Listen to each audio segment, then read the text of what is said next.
Hoy vamos a hacer una pequeña explicación de la constante de equilibrio, lo que es Kc, Kp y la relación entre ellas dos, y cómo demostrar eso.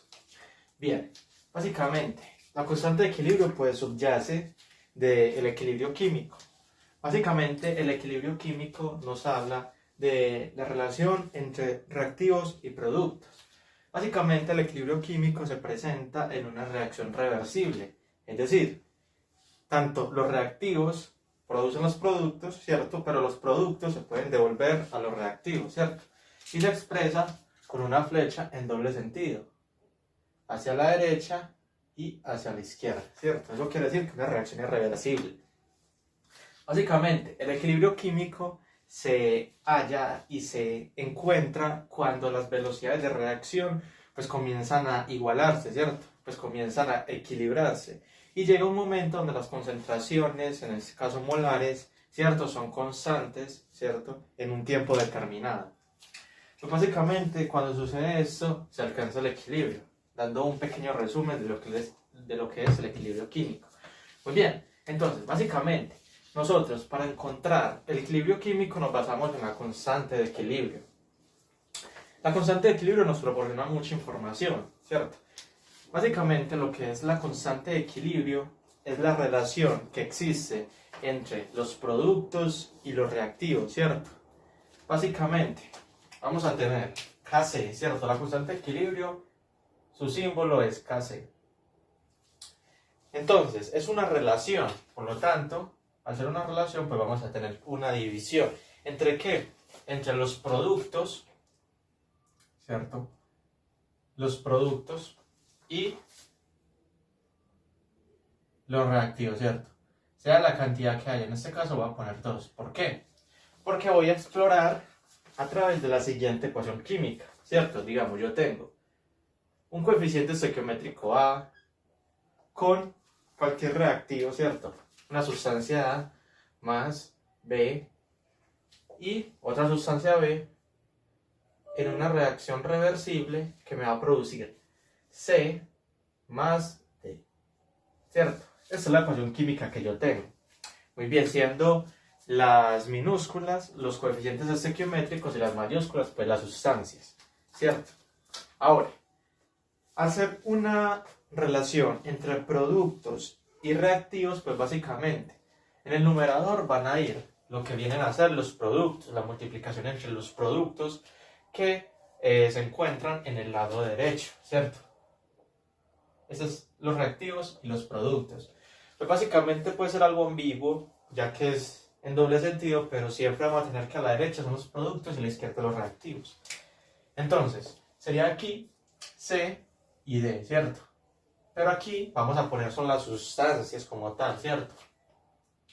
Las sustancias, no los coeficientes. Los coeficientes estequiométricos irán en forma de exponente de cada uno de los productos, ¿cierto? Es decir, el exponente de la sustancia C pues va a ser su coeficiente estequiométrico, en este caso C minúscula, y de D va a ser D minúscula, ¿cierto? Que son los coeficientes al balancear la ecuación química. Ahora, en el denominador van a ir los reactivos, en este caso son A y B, elevados a su correspondiente coeficiente estequiométrico, ¿cierto? Muy bien, y de esta manera pues se obtiene la constante de equilibrio Kc, ¿cierto?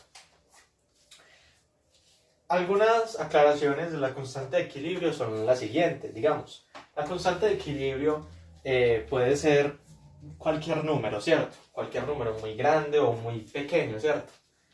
Pero va a ser único para cada una de las ecuaciones o de las reacciones químicas. ¿Por qué? Porque la constante de equilibrio depende de la temperatura. Es decir, si aumentamos o disminuimos la temperatura, pues esa constante va a aumentar o disminuir correspondientemente, ¿cierto? Entonces, esto depende de la temperatura. Ahora, nos puede dar muchos números, como he dicho, ¿cierto? Unas cifras muy grandes o muy pequeñas, digamos. Si Kc es mucho mayor que 1, ¿cierto? Si es mucho mayor, este signo significa mucho mayor. A1, digamos, a partir de 10 ya se considera mucho mayor, ¿cierto? Muy grande. Y significa que la reacción pues está desplazando a los productos, ¿cierto? Está favoreciendo a productos, ¿cierto? En cambio, si la constante de equilibrio es mucho menor a 1, a partir de 0,1 se relaciona con mucho menor, quiere decir que la reacción corresponde y está favoreciendo a reactivos, ¿cierto? Muy bien. Ahora, existen básicamente dos tipos de equilibrios químicos. Nos enfocamos en equilibrios homogéneos y heterogéneos. Un equilibrio homogéneo básicamente nos habla de que las reacciones, tanto reactivos como productos, se encuentran en la misma fase, ¿cierto? En este caso nos vamos a enfocar en fase gaseosa o en fase en disolución, ¿cierto? Es decir, que para que sea un equilibrio homogéneo, pues esto tiene que ser gas o disolución acuosa, por ejemplo, esto también gas, ¿cierto? Esto también gas. Si alguno de ellos llega a ser sólido o líquido, pues ya estaríamos hablando de otro tipo de equilibrio que más adelante explicaré. En este caso, ya sería equilibrio homogéneo. Entonces, el equilibrio homogéneo, pues básicamente, al ser todas las sustancias gases, en este caso en particular, podemos modificar el Kc, ¿cierto? ¿Por qué? El Kc, algo que se me olvidó decir, que es muy importante, estas sustancias que están entre esos corchetes, ¿cierto? Tienen que ser en molaridad, ¿cierto? Todas esas sustancias tienen que estar en molaridad, ¿cierto? Molaridad. Solo vale cuando están en molaridad y ahí ya podemos calcular nuestro constante de equilibrio. Si recordamos, pongamos aquí, molaridad es igual a moles de soluto sobre volumen de la solución en litros, ¿cierto?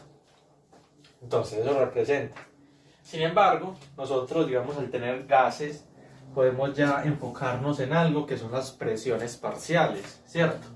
Y si entonces subyacemos en presiones, porque estamos hablando ya de sustancias gaseosas, entonces ya pasaríamos de un Kc a un Kp, ¿cierto? A una constante en forma de presiones, ¿cierto? Pero es básicamente lo mismo, pues se representa igualmente productos sobre reactivos. Pero en este caso ya estaríamos hablando de sus presiones parciales, ¿cierto? Entonces sería la presión de C elevado a C por la presión parcial de D elevado a D sobre la presión de A elevado a por la presión de B elevado a B, ¿cierto? Eso es básicamente lo mismo, ¿cierto? Es lo mismo, solo que aquí ya estábamos hablando de presiones y acá de concentraciones molares o molaridad. Bien, ok. Sin embargo, podemos centrar una cosa y podemos hablar de una relación que existe entre Kc y Kp, ¿cierto? ¿Qué relación prevalece? Ok. Encontremos algo. Vamos a hacer aquí relación. ¿Qué relación existe entre Kc y Kp? Para hallar esta relación, ¿cierto? Tenemos que centrarnos en la ecuación de estado. Si nosotros recordamos, la ecuación de estado es la siguiente. De los gases ideales, presión por volumen es igual a la cantidad de sustancia por la constante de los gases por la temperatura. Entonces, centrémonos en estas dos, ¿cierto? Entonces, hablamos de que diga Kp. Vamos a entrar estas dos para minimizar los cálculos. Entonces sería igual a la presión en C elevado a C sobre elevado a, ¿cierto? Muy bien. Entonces, son presiones parciales. Y si despejamos aquí presión, entonces esto nos quedaría que la presión es igual a las moles por R por T sobre V, ¿cierto? Muy bien, entonces, vamos haciendo los pasos. Esto sería también igual a que la presión pues se va a representar como las moles de C sobre el volumen de C, ¿cierto? Elevado a C sobre, pero falta RT, elevado a C, y aquí las moles de A sobre el volumen de A por R por T elevado a A, ¿cierto? Esta misma C, ¿cierto? Y solo reemplazamos que la presión pues es igual a eso, a las moles sobre el volumen por R por T. Muy bien. Pero, sabemos algo. ¿Qué es eso? Eso es molaridad, ¿cierto? Esto es molaridad. Entonces, si eso es molaridad, pues se puede representar como la molaridad de C por R por T elevado a C sobre la molaridad de A por R por T elevado a A. Muy bien. Podemos hacer algo más. Si recuerdan, he dicho que la molaridad está representada en Kc, ¿cierto? Cada uno de esos corchetes son molaridad. Entonces, si estamos hablando de la molaridad tanto en C, ¿cierto? Que sería esta C, y tanto la molaridad en A, pues básicamente, si solo tengo esto, obviando D y B, ¿cierto? Solo tengo esto, pues sigue siendo Kc, ¿cierto? Kc enfocada en la ecuación que solo tiene como producto C y como reactivo A. Entonces, básicamente, esta parte, molaridad en C sobre molaridad en A, es igual a Kc, la constante de equilibrio, ¿cierto? Por R, ¿cierto? Sigue siendo por RT elevado a la C sobre RT elevado a la A, ¿cierto? Sin embargo, por propiedades de las potencias, si yo tengo lo mismo arriba y abajo, ¿cierto? En este caso RT y RT como base elevado a distintos exponentes en forma de fracción, esto lo puedo pasar a restar, ¿cierto? Entonces me quedaría Kc, la misma base, entonces sería RT elevado a la C menos A. Y ya, obtenemos nuestra relación, ¿cierto? C menos A, ¿cierto? Esta C llega de los productos, ¿cierto?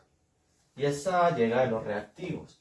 Por lo tanto, como los productos son lo final y los reactivos lo inicial, entonces esta C menos A se puede escribir como delta de N, ¿cierto? Porque ese y A son los coeficientes estequiométricos y esa N se refiere a los coeficientes estequiométricos. Y delta, ¿cierto? Significa un cambio o un incremento. Y para calcular un delta es lo que tengo al final menos lo que tengo al inicial, que era lo que tenía, que era C menos A. Por lo tanto, encontramos que la relación entre Kp y Kc es que Kp es igual a la Kc por R por T elevado a la delta de N. Y así hemos desarrollado todo. Gracias.